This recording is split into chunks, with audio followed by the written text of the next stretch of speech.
The New York Jets finished up another practice here on Thursday, and Aaron Glenn comes out with some news and officially announced that the Jets are going to be playing their starters this weekend, this Saturday, against the Green Bay Packers. So Jets fans, get excited for that. We're loving that news because we can't wait to see Justin Fields get his first Jets action this preseason on Saturday. We'll react to that, obviously, as always. But before we get to any of that, I got to introduce my guy, Frankie Vittorini from U Stadium. Frankie, how you doing, bud?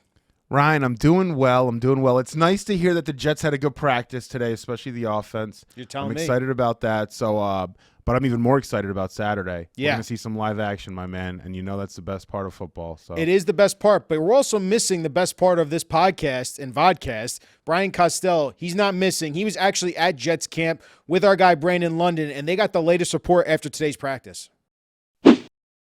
All right, thanks, fellas. Coz, practice just wrapped up. Media availability wrapped up as well. Aaron Glenn kind of talked to us, the media, as well as some of the players. I guess the biggest thing that stood out during that availability, a couple days away from the first preseason game, Coach Glenn said that the starters were going to play. I guess the quote is, "We're playing." We took a look at the offense today. I guess give us your thoughts about the starters playing and what you saw from the offense and Justin Fields. Not really surprised, Brandon, after watching training camp and the way Aaron Glenn has approached this. They've been tackling in training camp, which I haven't seen in years. He wants them to play football. He's preached that a bunch of times. He does a lot of move the ball periods in practice where it's offense versus defense, and it's third down. It's first down, and if you get another first down, it's another first down. Like he does actual football, which doesn't always happen in training camp. So I'm not surprised that he wants them to go out there and play the Packers and see another team.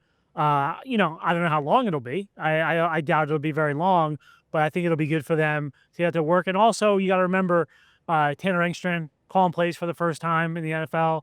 So he's got to get used to that. They got to get used to the operation. A lot of new pieces, so they're going to work out some kinks, I think, on Saturday. Absolutely. I think it's an offense that kind of needs those kinks, like you're saying, to be able to kind of really show the players what their identity is going to be like when they hit game time. It's one thing going up against the same defense over and over, day in, day out, since OTAs, and now we're, 2 weeks into training camp. But it's going to be great for this offense to get out there and compete against another logo, against another colored jersey.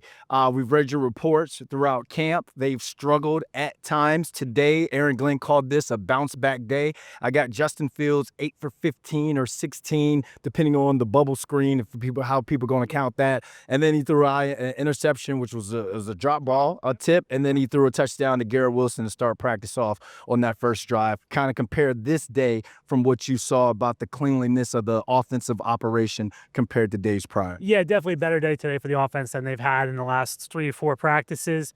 The tough part with training camp, Brandon, is a couple of things. You don't know what they're working on all the time. So the other day, I kind of got the sense they were working on some third and long stuff, and so you're not throwing the check down. You're throwing long. The completion rate's going to go down. The other thing with Justin Fields is he's so dangerous with his legs. We know that from watching him. You don't really do that in training camp a whole lot, right? The training camp is about running the play as it's drawn on the page. So I don't think it's really conducive to seeing what he can do. So it's going to be interesting to see him against Green Bay. Does he take off running? Do we see a little bit more of that? So I wouldn't panic about the offensive struggles. They definitely have struggled. But today was a bounce-back day. I thought they moved the ball well. I thought Garrett Wilson had a really good day today. I thought the running game looked good again. So, it's going to be interesting to see them against the Packers and then next week against the Giants in the joint practices. Yeah, I mean, and you talk about the dual threat of a quarterback that Justin Fields is. Today, he rushed for a first down on that opening drive that kind of kept the chains moving, but they were able to score on that opening drive to start the team period off for practice. And then when they were 25 and in, he scrambled out on a naked bootleg. There would have been a collision at the goal line, but if I was a betting man, I would have put it on Justin Fields because of how big he was and how he was able to have that speed. So that's something that people don't get a chance to see, that we can't tweet out, that factor or that added element to Justin Fields' game. You talk about Garrett Wilson having a big day. That's expected. A lot of catches. Had a little drop there. But, I mean, went up for the football in the end zone, scored that first touchdown. Are you worried that 6 of 8 of Justin Fields' completions today went to Garrett Wilson? No, that's how it should be. Right? I mean, if I'm the offensive coordinator, that's what I want. And defenses are obviously going to try to take him away, but let's see if they can do it. But if you're Justin Fields, the first read is almost always going to be number 5, I think. So I'm okay with it. Yeah, they'll have to adjust at some point. That defense is going to take them away, but we'll see. Again, you're not really scheming, in these practices, so I think it'll be fine. I think that wide receiver 2 position is wide open. Whoever can come out of this first game, the Packers, first healthy, and 2, make some plays for Fields. If there's anything where there's a 50-50 ball that's thrown up down the field, I feel like if you're that Arian Smith type, you're the Allen Lazard or Reynolds, you got to come down with that football because it can be dangerous at times if a receiver is targeted too much. Because like you said, you're going to go into a game and that defensive game plan is take 5 out. However you can, take 5 out. So I'm anxious and I'm anxious to see Saturday who kind of emerges as that second threat. When we talk about run game, though, Braelon Allen looks great. He looked great today. It was my first time seeing him at training camp. Coz, could he be the starting running back at some point this season? No. Breece Hall's the starting running back. I mean, Breece Hall's looked awesome all camp. Yeah, Braelon Allen's a nice compliment. And could there be a game where they ride Braelon Allen over Breece Hall? Sure. Yeah. But, Breece Hall's the guy. And I think all 3 backs, throw Isaiah Davis in there as well, I think that's one of Tanner Engstrand's biggest challenges is figure out how to get all 3 guys involved. And then, yeah, if there's a game where you ride the hot hand and that's Braelon Allen or that's Isaiah Davis, sure. But Breece Hall, don't get it twisted. He's the guy. He's the guy. He's had a great camp too. He's looked great. I mean, Braelon Allen is a little more dramatic when you're watching on the field because he's so big, and then it comes through that line, and he's got speed. And he breathes hard when you run. But he can catch the ball too. So I think the Jets, if you're looking for the strength of the offense, that's the strength is the run game. And we'll see. Last year they were last in the league in running attempts, so they got to change that this year. Lastly, Coach Glenn talked about the mental toughness of this team and how he's putting them in different situations to get the most out of them mentally. I guess what's different from what you've seen from this team from the mental toughness standpoint, or is that something you're just going to have to wait until the season? We won't know that, Brandon, until they lose a game, right? That's to me is you find that stuff out when adversity hits. This team has not had adversity yet. They had adversity for about an hour a couple weeks ago when Justin Fields was hurt, right? Yep. But then he was okay. But I need to see them lose and see how they come through that, and we'll know that. I think Glenn's running a really good training camp. He's putting them through a lot. I really like the physicalness. I like the hitting. I like tackling. I think you have to play football in August to succeed in September. And we've seen tackling been rough with this team, in the last few years. And I think part of it's how are they supposed to tackle when they're not tackling at all during training camp? So I think that has been good. I think they've been a lot, there's a toughness here that they're instilling. But in terms of mental toughness, let's see when the adversity hits when the season gets here. Yeah, and you heard Sauce Gardner today. He had no problem with the tackling during training camp, so that shows you that the players are all in. They've bought the message, and Aaron Glenn has kind of done a really good job so far establishing that culture. We'll wait to see how this goes throughout the course of the year. All right, fellas, back to you guys. Well, listen, Frankie, I agree with Coz. It's nice to see that Justin Fields has a bounce-back day. Fans probably overreacting to what's happening here lately. The reports out of Fields struggling the first couple of days of practice in team period and full pads and all that. But there's certain things this Jets offense, I feel like with Aaron Glenn and Tanner Engstrand, they're trying to work on with Justin Fields, specifically in the pass offense, how they want to operate, who are they distributing the ball to, certain game situations. We're seeing a lot of that. Move the ball drills. We're seeing 3rd and long situations. So we don't really know the exact details of what kinds of situations Justin Fields and this offense are working in certain times, but it's encouraging to see the fact that he had a bounce-back day today, operated more efficiently, and it sounds like the Jets had a pretty solid day on offense. Definitely, man, definitely. And the number one most important thing for Justin Fields is to be able to execute an offense that he's not used to executing. Yeah. This is new for him. This is a timing-based system that Tanner Engstrand's getting from Detroit. It's not going to be easy, and that's the biggest point that I think we have to take away from this training camp. It's not just going to work right away. It's going to take time. I've been hard on Fields. You have. And I've been hard on Fields for years. Mm-hmm. Loved him out of Ohio State. Thought he's regressed a bit throughout his NFL career. But now it's new life. He has a chance. Justin Fields, you have a chance to reclaim your career. You have a chance to be the man in New York. We would love Yeah. if Justin Fields balled out this year and ran for 1,000 yards and threw for 3,000 yards. We would all love it. But it takes, Ryan, practices like he had where you look bad because that's life. And that's going to be life in a new offense that's very timing based. And you're not going to be able to do live rushing style things in practice. I agree with Coz and Brandon as well. You know, and I said this before. I don't think the Jets are telling him, like, hey, you got to get rid of it here. You got to look at your read here. I think there are telling him, though, and I think he knows this as well, I don't have to scramble in these practices. I don't have to make plays with my legs. I could if I wanted to, but I really want to focus on my fundamentals. I want to focus on my reads. I want to focus on where I'm distributing the ball and if it's the right spot I'm getting at.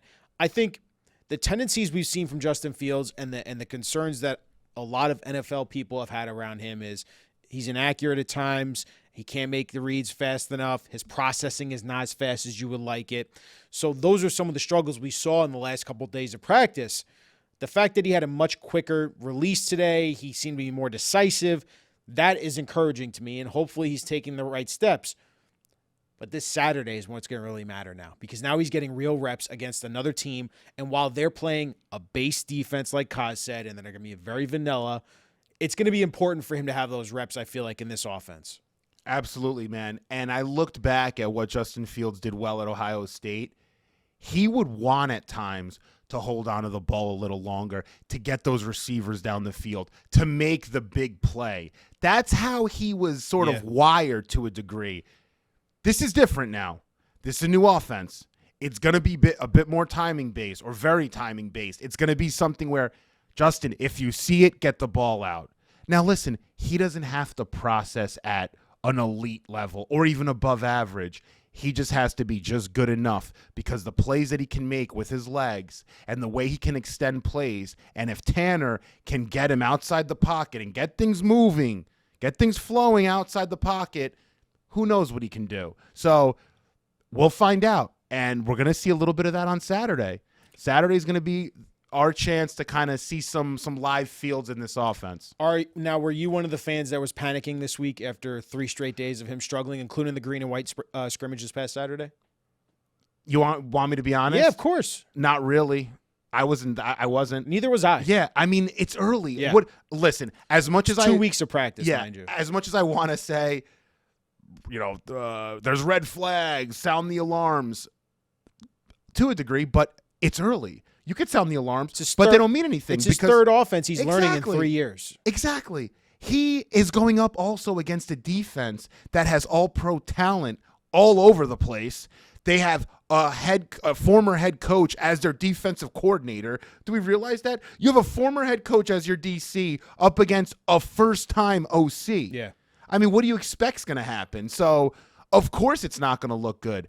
I just want them to value this year the running game. If they can value, and I really hope not only, Ryan, do they have to give the reps to the running game, hand the ball off often, you got to make it look good. You got to have creative stuff. Don't just say, we're going to read option and run some, off tackle stuff and that's it. Got to be a little creative. You got to be creative out there. I agree with you. I mean, listen, there's a trio of running backs, this whole stable of running back room there with Brees, Braelon, and Isaiah Davis. It's going to be on Tanner Engstrand and Aaron Glenn to use all 3 of those guys and then utilize Justin Fields' legs to the best of your ability. There's a delicate balance, though, right? Because defenses are going to know whether or not you're just going to lean heavy on the run game, which the Jets, by all intents and purposes, will. But you can't make yourself easy to defend. You know what I mean? Totally. And that's when you're talking about the creativity of the run game. Dude. Are you doing bootlegs? Are you doing nakeds? Are you doing read options? Are you getting Brees Hall in the screen game? Are you getting him involved? Because screen passes are an evolution of the run game, believe it or not. It's like I know it's a pass, but it really is an evolution of the run game. Yeah. Because if you're establishing the run well, you're getting teams to bite on that, and you should be able to bite. They should bite on the screen pass too. So it's all revolved around the run game, this offense, and how effective it is, which starts with the big boys up front. They got to stay healthy. be cohesive as a unit. John Simpson's obviously out with the back. I believe it was a back injury this week. So, you're going to have a backup left guard there most likely this weekend unless Simpson does play. But it's about how this unit gels. It's how they force their will on the opponents this week. I'm just excited to see, though, Justin Fields fully in a Jets uniform. I wouldn't be surprised if he pulls it down and makes some spectacular plays with those legs this week. I agree with you there, man. I do. And I think it also comes down to how does Tanner Engstrand split up the play calling between offensively, passing heavy plays, right, and a run heavy script. I mean, that's going to be really something that we're going to have to look out for, not only on Saturday, but when the games actually count. You have to do things early on in the season where if it's 3rd and 8, you might run a read option, you might run an RPO, because the next week when it's 3rd and 8, you don't want those safeties and corners playing deep. You might want them to play up, so then you could play action, or you could have Fields roll out of the pocket and find Garrett deep. This is going to be a chess game that is between Tanner Engstrand with Justin Fields as a piece, and then the defensive coordinators on the other end.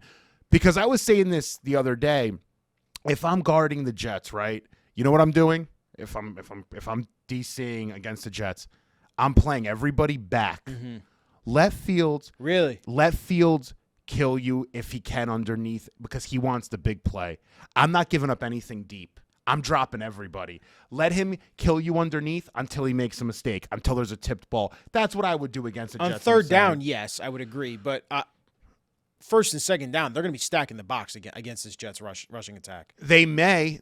I think they will. But Tanner has to get there. Right. Tanner has to get to a point where, like I'm saying, on that 3rd and 8, that they're going to want to play up a little bit.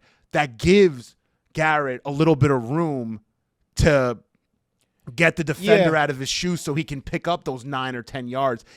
It's going to be more difficult for this offense to move if we have to play a slow and steady offensive game. This is going to be a big play offense is basically my point. I'm getting a little bit over myself here, but they're going to want to make big plays. Fields is going to want to have that, because that 40-yard, that's scramble. what you saw Fields at Ohio State. I get you. And he did that. They might need to bring that back. He did that with the Bears too. I mean, he had a lot of big plays, especially with his legs. He did. But I think so. This is the tricky part, right? Because you're trying to predict something and you haven't even seen them actually playing a game until Saturday. This Jets offense feels like it's going to be methodical, and it's going to be methodical means of everything running through the rushing attack. If your running game doesn't get going, we all know it's going to be 3rd and long situations, 2nd and long situations, and you're making it more difficult for your quarterback to make easy passes. When you're in those 3rd and short and 2nd and short situations, you can be more aggressive and you can draw up more creative plays. When you're in 2nd and long and 3rd and long, it's tough, which is why I give credit to Aaron Glenn, because it seems like he is working on those scenarios, because he knows this team and this offense is probably going to struggle to get yards in the 1st and 2nd down scenarios. So if he can make it more, I don't know how to say this, but more practice and more typical, I can't think of the description here, but however he can make it for Justin Fields and this entire offense to understand there's going to be a lot of times where you're going to be in 3rd and long and 2nd and long, because 1st down yardage ain't going to be easy for you. You have to be able to make plays, though. Definitely. And I think he's doing that a lot in training camp, and we're seeing that in practice. Yeah, and the last thing I want to say is, as a defensive coordinator against the Jets, right, I would play back. But once they're doing things underneath and being methodical and picking up those chunk yards, then that's forcing you to play a little bit up. That's forcing you to play man. Right. Then you get those big plays. Correct. Then you get Fields on a QB option who's throwing a bomb to Garrett Wilson. But you have to get there. Because, it's a process. Yeah. Absolutely. Defenses are going to say, let him beat us. What am I going to do? The only way they're going to beat us is if this guy scrambles for 60 yards or if they throw a bomb to Garrett Wilson. They're not going to beat us. Play back, let him do. But if you're methodical, is my point on the other side. Be methodical. Let it happen. Do some creative things that people aren't noticing or people aren't thinking of, like a Malachi Corley, if he's on this team. I'm just saying, run a sweep or something to the guy. Coz didn't have him making his 53. I know he didn't. And Rich Cimini didn't either. Yeah, well, listen, man, I don't know. If you want my personal opinion, he hasn't played himself into a roster spot, but we don't have, in my opinion, good enough wide receivers on this roster that I feel comfortable saying the first pick in the 3rd round is not worth us I know, at least, but trying out for a year, at least giving him some scat like plays. But you would agree though, Aaron Glenn clearly has an idea of what he wants his prototypical wide receiver to be on this roster, and Corley doesn't fit that prototype whatsoever. Yeah, I mean, you're going to have to see what Tyler Johnson can give you, what Pritchard can give you, what Brandon Smith can give you. Those are the type of receivers he likes right now. Can those guys play? I don't know. Yeah. I mean, Arian Smith, I think, has a legit chance to win the number 2 role right now. He's definitely going to be a top 3 or 4 receiver. If he starts making plays in this first preseason game, I will not be surprised if next week he starts earning first-team reps. Yeah. You know what? He's looked very good, by the way. He hasn't been talked about. I mean, we came into the season. Everyone came in with the preset you can't notion. Coach speed, man. You cannot coach speed. Exactly. And in the league today, right, you can't touch anybody either. If the kid has a clean release off the line, which you're going to have because you can't jam anyone now, as long as he could get his hands on the ball, and he tracked the ball pretty well at Georgia. He had over 800 yards for a reason. Yeah. You don't have 800 yards at Georgia overnight. You had to catch some of those balls, right? We spoke about that. Mm-hmm. I think Arian Smith could be a nice player, a nice value add on this team. MVSs, guys like that, right? They last forever in the NFL. That's even more reason why if he's making the starting, which he should make the roster, but if he's let's say if he's a depth piece / starter on this team, Malachi Corley, he's running out of chances here. Yeah. So this is, again, an opportunity for Malachi Corley, who hasn't played much football lately. Get into preseason, make some plays against the 3s and 2s, and earn your reps to get up further. But again, we got to focus on the starting offense because this is what the big news is. The starters are playing this weekend, including defense. For the Jets and all their fan base, pay attention to what Justin Fields does this weekend because we all know that's what we're all going to be focused on. For you, Frankie, what's going to be the panic meter for Justin Fields? Let's say he struggles this week and throws an interception, and the Jets offense has a couple 3-and-outs. Are you starting to panic? You know what I do, man? I call up the Giants and I say, hey, I'll give you an offer for either Russell Wilson or Jameis. No, I'm kidding. Listen, man, to be honest,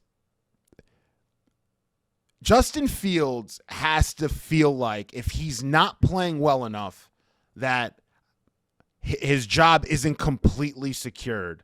What I mean by that is this. He's got to compete if he's not able to keep the job. There is no way, with the way Aaron Glenn has run this team at this point and the culture he's bringing with competition and being tough and tackling drills and Oklahoma drills, that you can allow someone to suck, Rye, who has no pedigree in this league, and to say, oh, it's still your job. And I'm not saying that should be the case right now. I'm not. But if what you're saying happens where he stinks on Saturday and the offense isn't moving, Tyrod, who's already hurt, but if Tyrod's able to come in there, you might say, Justin, I know, man. You sit him down. Hey, young gun, I know we brought you in and told you you're going to start. I don't think they'll start him before the season starts. They won't, but you have to put it in his mind that you better stay. And I'm not saying he's not. You got to get better. You got to stay an extra hour. You got to come in an hour early. You have to work with the receivers. He is. I'm sure he is. He's a good kid. He's a smart kid. Hard worker. He's a hard worker. Yes. I have nothing wrong to say about Fields. But, right, if he can't execute this offense, you can't go into the season handicapped. Well, you just can't. And it seems like we are already. That's the other part, right, of the equation that you just talked about. Yeah. Tanner Engstrand. It's his first time as an offensive coordinator. How is he coordinating? What plays is he drawing up? When he's in his first 3rd and long situation, when he's in the red zone, what type of plays are you going to draw up this weekend? How much do you want to expose to the opposing defenses? Are you trying to keep it as vanilla as possible with this offense? So I'm interested to see the plays that he's drawing up and how aggressive he can get in certain situations. Because if he's coming from the Detroit Lions system with Ben Johnson, they were very aggressive. And they were drawing up a lot of creativity and a lot of trick plays. They drew up a lot of going for it on 4th down situations. So how much does that carry over from Detroit to here in New York? I don't know, but we'll find out, obviously. This will be the first sample size of many. For you, Frankie, besides Justin Fields, give me your top 3 players that you're most looking forward to watching this weekend. Joe Tippmann. Okay. I want to see just how he moves, how he's able to play guard or center. He's going to play both, I'm sure. I want to see how he plays because the knack on Joe Tippmann is he's a taller center. And when you're playing center and you're taller, the leverage isn't there. you're hiking the ball, you're the first guy on the line of scrimmage, you're instantly getting pushed back. Like you need leverage. So he's taller, so he's already at a disadvantage. I want to see just how he looks, how he's moving. Number 2 is one of the tight ends. Take Jeremy Ruckert. Jeremy Ruckert, what are you doing, man? I'm not trying to call you out, but now's the time. Because, again, today we heard that there was a tip ball off of Jeremy Ruckert's hands. Sometimes that's the quarterback's fault. Sometimes it's not. It just happens to always be off Ruckert's hands, though, doesn't it? What are you doing there? And I'll be honest, if he's not ready to play, I'm coming out, assuming Mason Taylor's good, I'm coming out with Mason Taylor and Stone Smart. I know they're not the best run blockers. Yeah, obviously, Ruckert's probably better than both of them. This offense is going to be predicated on run blocking, which is why there's that value of Ruckert being on the roster right now. Yeah, I mean, yeah, but right. And they're most likely going to cut Smart, it sounds like. Yeah, I hope they don't. I really don't. We don't have the depth there. I just if Ruckert, I want to see how he looks on Saturday. I want to see how he looks throughout preseason. I hope he plays in multiple games, honestly. And my last guy's probably one of my favorite players on this team is Braelon Allen. I love me some Braelon Allen, man. I think Braelon Allen, if he's healthy in this kind of offense, somebody mentioned it on Twitter. I forgot who it was, said he could rush for 1,000 yards.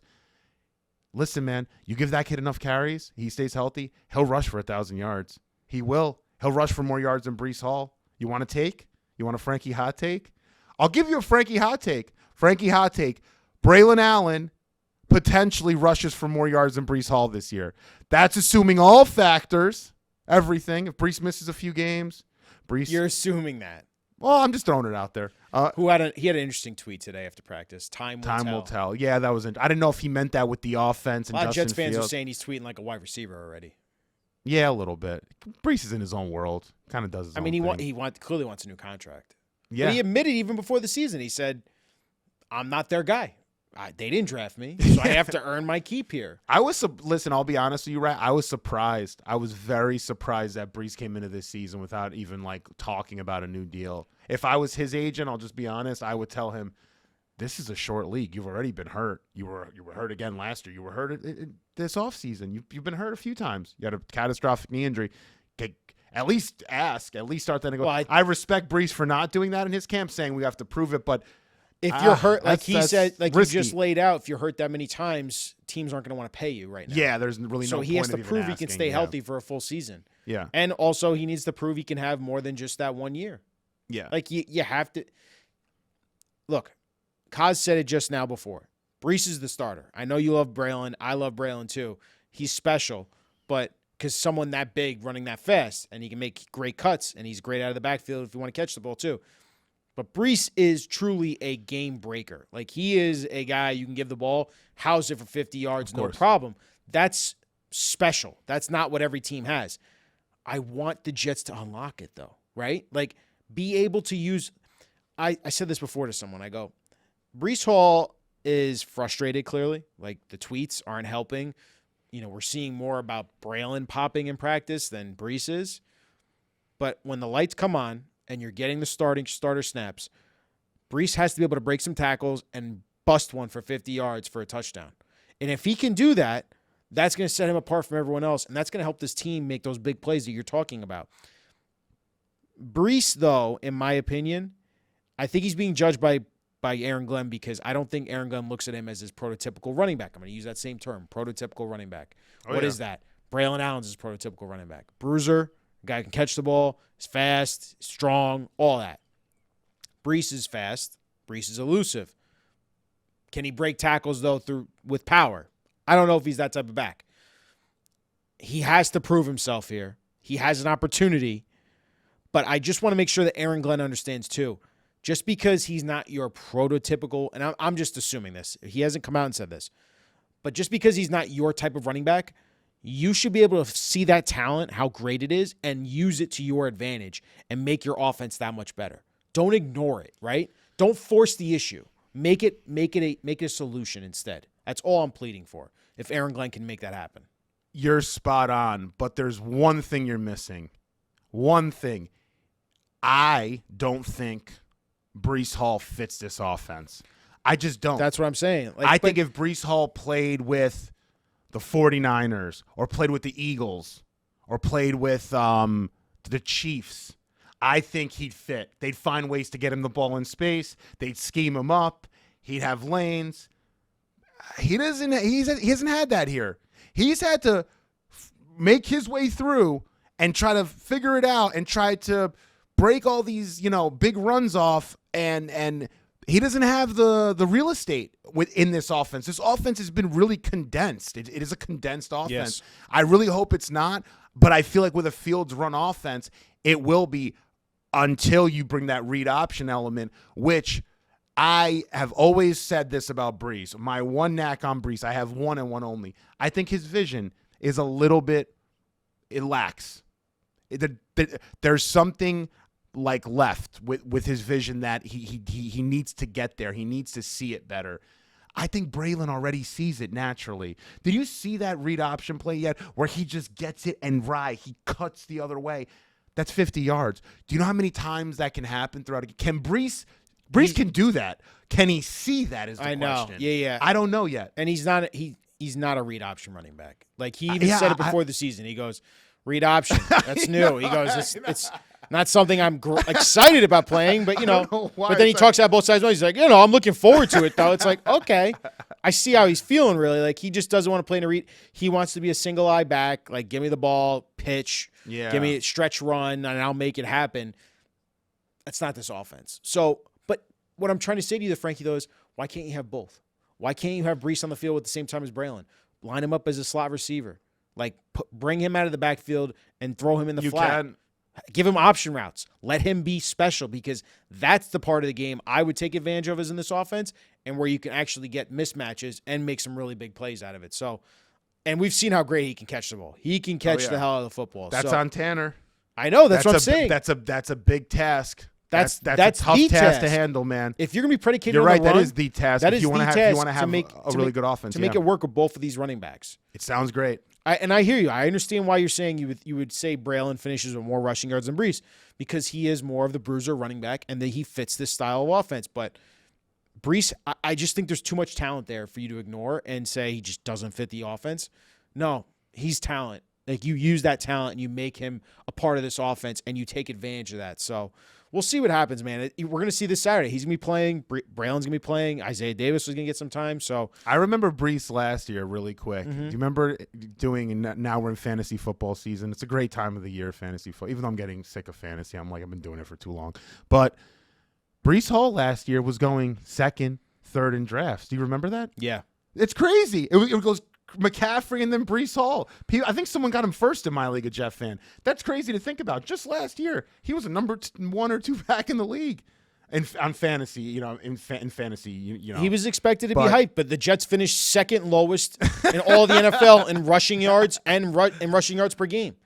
But that's Aaron Rodgers' He still offense. hasn't had 1,000 yards rushing in his career. He hasn't stayed healthy. Yeah, and he was in an offense that didn't want to run the ball last year. So. Listen, I agree with you. I think those are three great players to be paying attention to this weekend. Just a couple more for me for highlight. Brandon Stevens, first time action here in this Jets defense. Would like to see not an easy passing offense to go up against in the Packers with Jordan Love. You're seeing some big things. Obviously Reed is a good wide receiver. Golden's being hyped up. So I'm looking forward to see how Stevens plays this weekend. Sauce, I'm going to pay attention to him in this man-to-man defense, how he plays. And if I were to pick not just a player, a group, defensive line. I like it. What the hell is this defensive line going to do against this Packers offense this weekend? Like, can you stop the run? Because we know they're going to run the hell out of the football in LaFleur's offense, and they're going to try and run it down your throat. So, yeah, those are the things I'm paying attention to, but I'm just excited, man, to get some real football this weekend. I am, man. I am. And on that defensive line point, I know you notice the defensive line all the time in our post games last year. That was brought up quite often, how bad that defensive line was not able to set the edge, not able to move any offensive lineman back into the line of scrimmage. Like they were getting pushed around from the first game of the season. Remember, that kind of set the tone for the year against San Francisco. To that point, they have to set the tone on Saturday because that's their first live action. They have to show the rest of the league that we're not the typical New York Jets. We're not the same old. They're going to be down Quinnen and down Jermaine Johnson, and Cowart is out with an injury most likely too. He's been banged up. He got banged up, I think, a couple days ago, and he missed today's practice. So they're going to be down a couple of guys. So now it's really up for grabs, the rest of the positions. From what I understand, Michael Clemens has had a pretty solid camp. So it's your best friend over there. We'll see. He's not. Listen, he's not the best DN, but Serviceable. he's suitable. Yeah, Serviceable. There we go. Yeah. Serviceable. You know, I want to see Leonard Taylor. I know. Leonard Taylor looked good at in spots last year. He wasn't supposed to play that much. He had to. I'm sure a lot of the situations we were in last year, giving up all those yards, was because we're playing a UDFA. But I want to see Leonard Taylor a little bit. Give the kid some looks, and I'm sure they will. Well, Jets fans, let us know what you think. They're playing their first preseason game this weekend. The starters are playing. What are your predictions for Justin Fields this weekend? How does he and this offense look this weekend against the Packers? For Frankie Vittorini from U Stadium, I'm Ryan Sampson. As always, Jets fans, go Jets.